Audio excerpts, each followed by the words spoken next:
दंगाइयों को 5-5 लाख रुपए देने का मुझे औचित्य समझ में नहीं आता। और यहाँ पर मेरी एक बात साबित हो जाती है जो मैं 4 दिन से चीख चीख कर कह रहा हूँ कि ये दंगा अखिलेश यादव द्वारा, समाजवादी पार्टी द्वारा, जियाउर रहमान बर्क द्वारा सुनियोजित तरीके से कराया गया था। और उसका आज ये प्रूव होता है क्योंकि उन्होंने उन्हीं दंगाइयों को, जो उस दंगाई भीड़ में दंगाई मारे गए, उनको जाकर 5-5 लाख रुपए दिए। क्या अखिलेश यादव ने पुलिस वालों को, जो पुलिस वाले वहाँ 25 से ज़्यादा घायल हुए, किसी का सर फूटा, किसी के फ्रैक्चर हुआ, उनको 1 भी रुपया देने की जहमत उठाई? क्यों नहीं उठाई? पुलिस प्रशासन के साथ है अखिलेश यादव या दंगाई भीड़ के साथ है अखिलेश यादव? ये मैं सीधा सीधा सवाल कर रहा हूँ उनसे। पुलिस वाले तो मारने वालों में थे ना, गरीब आदमी मरे हैं तो क्यों ना दिए जाएंगे? कौन कह रहा है? कौन कह रहा है कि गरीब आदमी मरे हैं और पुलिस वाले उसमें होते हैं? पुलिस वाले इस देश के नागरिक नहीं है? नागरिक किसी के बेटे नहीं है, किसी के भाई नहीं है, किसी के पति नहीं है क्या? पुलिस की जिंदगी नहीं है? जहाँ पर भी कोई भी दंगा होता है, फसाद होता है, भूकंप आता है, बाढ़ आती है, सबसे पहले कौन आता है हमें बचाने? आपके घर पे कोई कुछ चोरी भी हो जाए, सबसे पहले किस 100 नंबर डायल करते हो ना, या गुंडे मवालियों को बुलाते हो? पुलिस वालों को बुला। तो फिर तो उनको देने की बजाय आप दंगाई भीड़ को पैसा दोगे और उसके बाद में बोलोगे कि नहीं। मेरा तथ्य वहीं पर तो साबित हो जाता है। हमारी टीम पाकिस्तान खेलने नहीं जाएगी, सीधी सी बात है।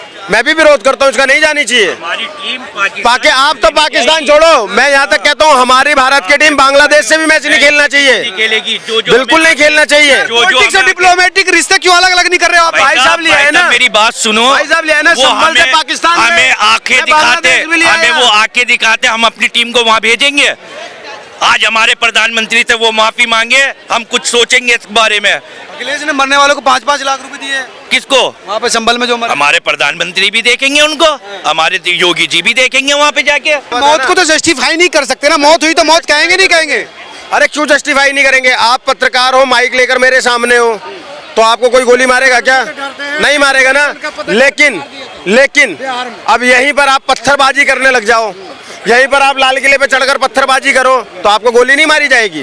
तो गलत है। तो गोली नहीं, कानून के दायरे में ला रही है गोली यार, गोली के दायरे में। पहली बात तो आपने शायद पोस्टमार्टम रिपोर्ट, आपको भी पत्रकार हो इतना पता होगा, पोस्टमार्टम रिपोर्ट में तमंचे की गोली आई है। मुझे आप बता दो, मेरा प्रश्न है, पूरे हिंदुस्तान के अंदर में कौन सी पुलिस तमंचा रखती है? पुलिस के पास तो पिस्टल या राइफल होती है ना, तमंचा कौन सी पुलिस रखती है? ये बता दो।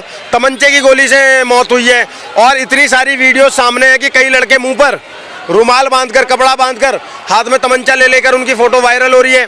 छतों से महिलाओं की पत्थरबाजी सीधे सीधे वायरल हो रही है। तो आप बताइए, आप उसको, वो जो वीडियो फुटेज आ रही है, वो फोटो जा रही है, उस पर भरोसा नहीं है। अखिलेश यादव ने कुछ भी कह दिया, आपने मान लिया ये वही अखिलेश यादव है ना जिसके बाप ने मेरे राम सेवकों पर गोली चलवाई थी ना? भूल गए क्या आप? बाद में तो आप अवरोध कर रहे थे भाई, गोली तो उस समय भी गलत थी और संभल में भी गलत है ना, गोली तो नहीं चली। सर मैं बता रहा हूँ फर्क। जब संभल में हुआ तो पत्थरबाजी हो रही थी पुलिस के ऊपर में, लेकिन जिस समय कार सेवकों पर हुई ना, 84 कोसी परिक्रमा चल रही थी, समझ गए? उस समय पर गोलीबारी हुई है, कोई पत्थरबाजी नहीं कर रहा था। इस बात को समझिए। यही तो झूठा नैरेटिव इन लोगों ने देश में फैलाते रहे।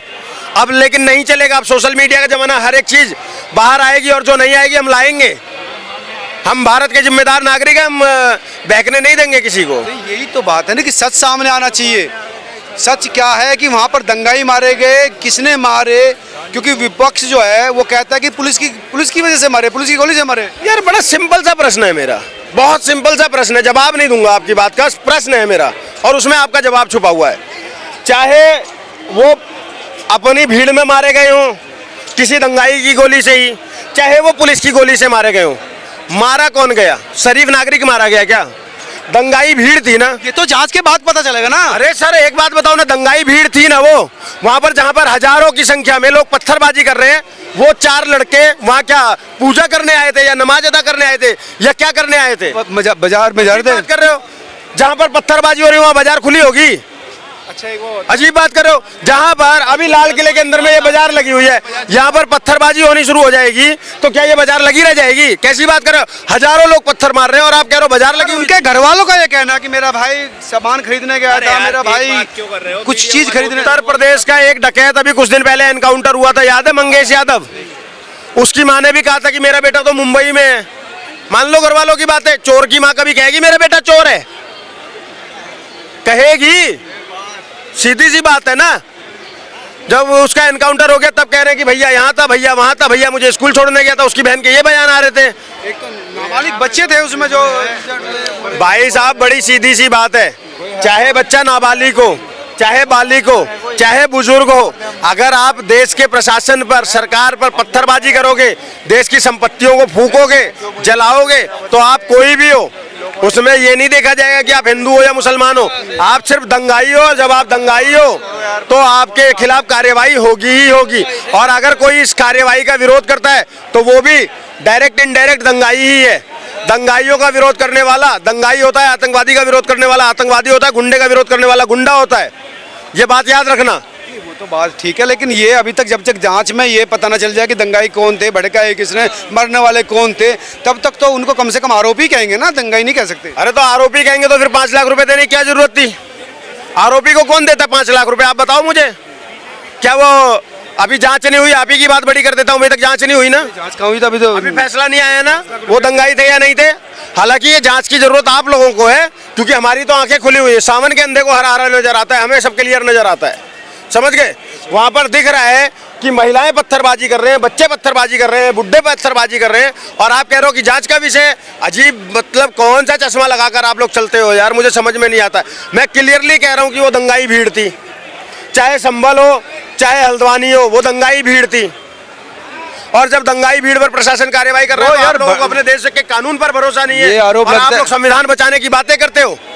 आप लोग संविधान बचाने की बातें करते हो, जिसको अपने देश के प्रशासन पर भरोसा नहीं है, जिसको अपनी सरकारी संस्थाओं पर भरोसा नहीं है, वो संविधान बचाने की बातें करते हैं। रोज रोज संविधान को अपने सहूलियत के हिसाब से मार देते हो और जिंदा कर देते हो। क्या दोगलापन चल रहा है इस देश के अंदर में, और कब तक चलता रहेगा ये दोगलापन? 3 बजे रात को कौन सा संविधान? अजीब बात है, आतंकवादी को बचाने के लिए रात को 3 बजे कोर्ट खुलवा देते हो तुम। बोलो, संवैधानिक व्यवस्था है यार, उसमें कौन सी ऐसी बात? तो भाई साहब ये सर्वे भी संवैधानिक व्यवस्था है, ये सर्वे भी संवैधानिक तरीके से कराया जा रहा है। मानने की बात कर, सुबह 6 बजे जाके चले गए सर्वे को। अरे तो मैं कह रहा हूँ रात को 3 बजे कोर्ट खुल सकता है, सुबह 6 बजे सर्वे नहीं हो सकता। सुप्रीम कोर्ट खुला था रात को 2:30 बजे 3 बजे, और सुबह 6 बजे सर्वे करने में पेट में मरोड़े मार रहे। क्यों मार रहे भाई? एक सर्वे नहीं 10 सर्वे करेंगे, 50 सर्वे करेंगे, 100 सर्वे करेंगे। सच्चाई तो देश को जानना चाहिए ना, या नहीं जाननी चाहिए? नहीं, सच्चाई जाननी चाहिए, लेकिन शांति व्यवस्था भी तो रहनी चाहिए। वहाँ सुबह जय श्री राम के नारे लग रहे थे, सर्वे टीम जब जा रही थी। सर एक सेकंड, शांति व्यवस्था की जिम्मेदारी क्या सिर्फ और सिर्फ प्रशासन की है? हाँ, प्रशासन की है। जनता की नहीं है? भी है। जनता की नहीं है? आप बताइए मुझे। सिर्फ और सिर्फ प्रशासन की शांति व्यवस्था की जिम्मेदारी है, और वो प्रशासन वाले क्या सिर्फ मरने के लिए जाएंगे वहां पर कि भैया हम शांति व्यवस्था रखेंगे, तुम हमें पत्थर मारो, तुम कट्टे से गोली मारो, तुम पेट्रोल बम मार दो, हम शांति व्यवस्था बनाए रखेंगे? ये दोगलापन है या नहीं है? पहली बात। दूसरी बात, आप क्या कह रहे थे अभी कि जय श्री राम के नारे? जय श्री राम के नारे में समस्या किसको मैं लगा रहा हूँ यहाँ पर? जरा मारना पत्थर कौन मारेगा? जय जय श्री राम जहां मन करेगा, हिंदुस्तान के जिस कोने में मन करेगा वहां लगाऊंगा। जय श्री राम का नारा आपको पता है क्या है? सर एक सेकंड सुनो, जय श्री राम का नारा पता है क्या है? हमारे घर में कोई बच्चा पैदा भी होता है ना तो अखंड रामायण का पाठ कराते हैं, और जब कोई व्यक्ति मर जाता है ना तो पीछे चलते हुए भी हम राम नाम सत्य है कहते हैं। तो हमारे तो पैदा होने से लेके मृत्यु तक राम हमारे साथ है। अगर ये किसी को भड़काऊ लग रहा है ना तो दिक्कत उसके अंदर है। मुझे तो आज तक अल्लाह अकबर का नारा भड़काऊ नहीं लगा, मुझे तो नहीं लगा। फिर तुमको जय श्री राम का नारा कैसे भड़काऊ लग गया? इसका मतलब कि तुम्हारी नीयत में खोट है ना, मेरी नीयत में तो खोट नहीं है। मेरी नीयत में तो खोट, मेरे घर के जस्ट पीछे मस्जिद है, 5 टाइम की नमाज होती है वहां पर, लाउड स्पीकर में मैंने तो कभी विरोध नहीं किया। मैंने विरोध किया कई लोगों ने? अरे मैंने नहीं किया ना, मैंने कभी नहीं बोला कि वो भड़काऊ है। और तुम मेरे राम के नारे को अगर भड़काऊ कहोगे तो फिर तो मैं भी उसका विरोध करूंगा। मैं कल जाके केस डाल दूंगा कि भैया मेरे घर के पीछे मेरी नींद खराब हो रही है। फिर क्या बोलोगे? बताओ। जो कानून तुम्हें बोलने का अधिकार देता है वही कानून तो मुझे भी बोलने का अधिकार दे रहा है ना।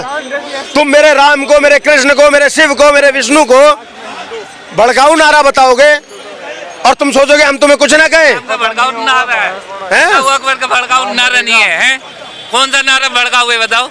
वो वहाँ पे ये कह रहे कि मस्जिद थी, भीड़ आई, जय श्री राम के नारेबाजी, हुड़दंगबाजी हो रही थी, इस वजह से मुस्लिम समुदाय गुस्से में आ गया। जियाउर रहमान वर्ग अपने समर्थकों के साथ जबरदस्ती मस्जिद के अंदर में घुसा है।